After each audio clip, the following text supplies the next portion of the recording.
Hi മക്കളെ, എടാ നമ്മുടെ സ്കൂൾ ലൈഫിൽ ഏറ്റവും കൂടുതൽ നമ്മൾ പിന്നീട് ഒരു 10 വർഷം കഴിഞ്ഞാലും ഓർത്തിരിക്കുന്ന ഒരു സംഭവം അത് സ്കൂളിലെ ടൂർ തന്നെയാണ്. വർഷത്തിൽ ഒരു പ്രാവശ്യം ഉണ്ടാവുള്ളൂ.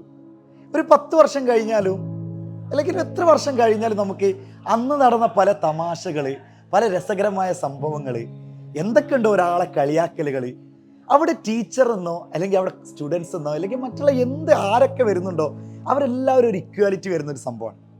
ശരിക്കും ഞാൻ പറഞ്ഞുകൊണ്ട് വരുന്നത് ഒരു പ്രസ്താവന ഇറക്കിയിട്ടുണ്ട് നമ്മുടെ വിദ്യാഭ്യാസ മന്ത്രി. ശരിക്കും കൈയടിക്കേണ്ട ഒരു സംഭവം തന്നെയാണ്. മറ്റൊന്നുമല്ല, സ്കൂളിൽ ടൂറ് പോകുമ്പോൾ ശരിക്കും ഒരു 300 കുട്ടികൾ അല്ലെങ്കിൽ 100 കുട്ടികൾ സ്കൂളുണ്ടെന്ന് വിചാരിക്കാം. സ്കൂളിൽ ഓരോ ക്ലാസ് റൂമിലും അല്ലെങ്കിൽ 2 ക്ലാസ് റൂമിലൊക്കെ ആയിട്ട് ഏകദേശം ഇത്ര കുട്ടികളുണ്ടെന്ന് വിചാരിക്കാം. പക്ഷെ എല്ലാ കുട്ടികളും ടൂറ് വരാറില്ല. ഒന്നാമത്തെ കാരണം വീട്ടിൽ നിന്ന് വിടൂല എന്ന് പറയും. എന്നാൽ അത് മാറ്റി നിർത്തിക്കഴിഞ്ഞാൽ രണ്ടാമത്തെ കാര്യം എന്ന് പറഞ്ഞാൽ സാമ്പത്തിക സ്ഥിതിക്ക് അനുസരിച്ച് തന്നെയാണ്. നമ്മളെപ്പോഴും ഇപ്പോൾ എനിക്കറിയാം, ഞാൻ എൻ്റെ ഒരു 10ാം ക്ലാസ്സിൻ്റെ കാര്യം തന്നെ എടുക്കട്ടെ. 10ാം ക്ലാസ്സിൽ എൻ്റെ കൂടെയുള്ള കുട്ടികളെല്ലാവരും ടൂറ് പോകാൻ റെഡിയായി നിൽക്കുന്നുണ്ട്. പക്ഷെ ഞാൻ അത് ഇപ്പോഴാണ് നിങ്ങൾക്ക് വെളിപ്പെടുത്തി തരുന്നത്. അന്ന് ഞാൻ വീട്ടിൽ നിന്ന് വിടുന്നില്ല, അല്ലെങ്കിൽ ഞാൻ ചെറിയ കുട്ടിയല്ല എന്ന് പറഞ്ഞിട്ട് വീട്ടിൽ നിന്ന് 2 ദിവസം 3 ദിവസത്തെ ടൂറിന് ഇപ്പോൾ വിടുന്നില്ല എന്ന് പറഞ്ഞു. ഞാൻ ഒഴിഞ്ഞു മാറി. ശരിക്കും അന്നത്തെ പ്രധാനപ്പെട്ട സംഭവം എന്ന് വെച്ച് കഴിഞ്ഞാൽ നമ്മുടെ കയ്യിൽ പൈസ ഇല്ലാത്തതിൻ്റെ പേരിലായിരുന്നു. എന്താണ് വിദ്യാഭ്യാസ മന്ത്രി ഇതിനെ സംബന്ധിച്ചൊരു ഇറക്കിയ റിപ്പോർട്ട് എന്ന് പറഞ്ഞാൽ, അല്ലെങ്കിൽ എന്താണ് പ്രസ്താവന എന്ന് വെച്ച് കഴിഞ്ഞാൽ, സാമ്പത്തികമായി പിന്നോക്കം നിൽക്കുന്നതിൻ്റെ പേരിൽ ഒരു കുട്ടിയെയും ടൂർ കൊണ്ടുപോകുന്നതിൽ മാറ്റി നിർത്താൻ പാടില്ല. അത് മാനസികമായിട്ട് അവർക്ക് വളരെ സമ്മർദ്ദങ്ങൾ അല്ലെങ്കിൽ മാനസികമായി ആ 3 ദിവസത്തോളം അവർക്ക് വിഷമം ഉണ്ടാവും എന്നാണ് പറയുന്നത്. ശരിക്കും ഒരു കൈയടിക്കേണ്ട ഒരു സംഭവം തന്നെയല്ല അത്. ഞാൻ മനസ്സിലാക്കിയത്, നമ്മൾ 3 ദിവസത്തെ ടൂറോ അല്ലെങ്കിൽ 2 ദിവസത്തെ ടൂറോ കുട്ടികളെല്ലാവരും പോയി അവരുടെ സ്റ്റാറ്റസുകൾ നമ്മൾ വീട്ടിലിരുന്ന് കാണുന്നുണ്ട്. ശരിക്കും അത് മാനസിക അവസ്ഥ വളരെ പരിതാപകരം തന്നെയായിരിക്കും. എനിക്കത് ഞാൻ യഥാർത്ഥത്തിൽ അനുഭവിച്ചറിഞ്ഞ ആളാണ്. ഞാൻ അതിലേക്കൊന്നും കടക്കുന്നില്ല.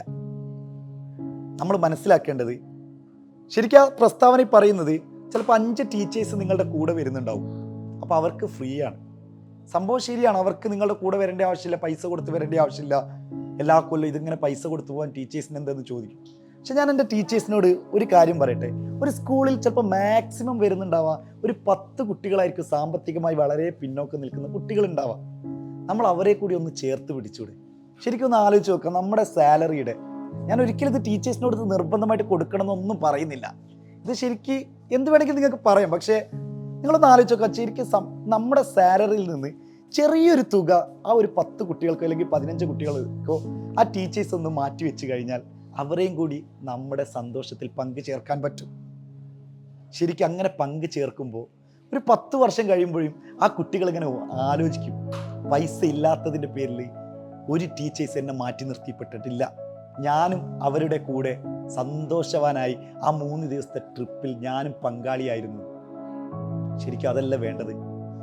നമ്മളിങ്ങനെ മാനസികമായിട്ട്, എനിക്കിപ്പോഴും മനസ്സിലാക്കാൻ പറ്റും, ഒരുപാട് കുട്ടികൾ ടൂറ് പോയി കഴിഞ്ഞപ്പോൾ ആ ടൂറ് പോകുമ്പോൾ ടൂറ് പോവാതിരിക്കുന്ന കുട്ടികളുടെ അവരോട് ഞാൻ ചോദിക്കും, എന്താണ് നീ ടൂറ് പോയില്ലേ? അപ്പോൾ കുട്ടികൾ പറയും, ഇല്ല വീട്ടിൽ നിന്ന് വിടുന്നില്ല സാറേ എന്ന് പറയാറുണ്ട്.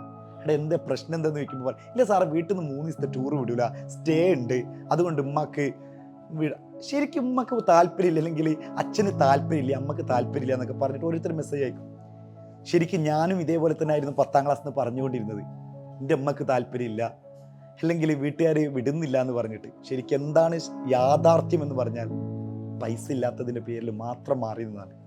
അപ്പം ഞാനിത് ഒന്നും കൂടി ഒന്ന് നിങ്ങളുടെ ഒരു ടീച്ചേഴ്സിനോടാവട്ടെ കുട്ടികളോടാവട്ടെ പറയുന്നത്, ഒരു ബെഞ്ചിൽ 5 പേര് ഇരിക്കുന്നുണ്ടെങ്കിൽ 4 പേര് ടൂർ പോകുന്നുണ്ടെങ്കിൽ എൻ്റെ പ്രിയപ്പെട്ട മക്കളോട് പറയേണ്ടത്, ആ ഒരു കുട്ടീനെ നിങ്ങൾ മാറ്റി നിർത്തുന്നതിന് പകരം നിങ്ങൾ സാമ്പത്തികമായിട്ട് ഓക്കെ ആണെങ്കിൽ ഒരാൾ ഒരു 200 രൂപ അല്ലെങ്കിൽ 300 രൂപ എക്സ്ട്രാ വെച്ച് കഴിഞ്ഞാൽ ആ കുട്ടിയെയും കൂടി നമുക്ക് കൊണ്ടുപോകാം.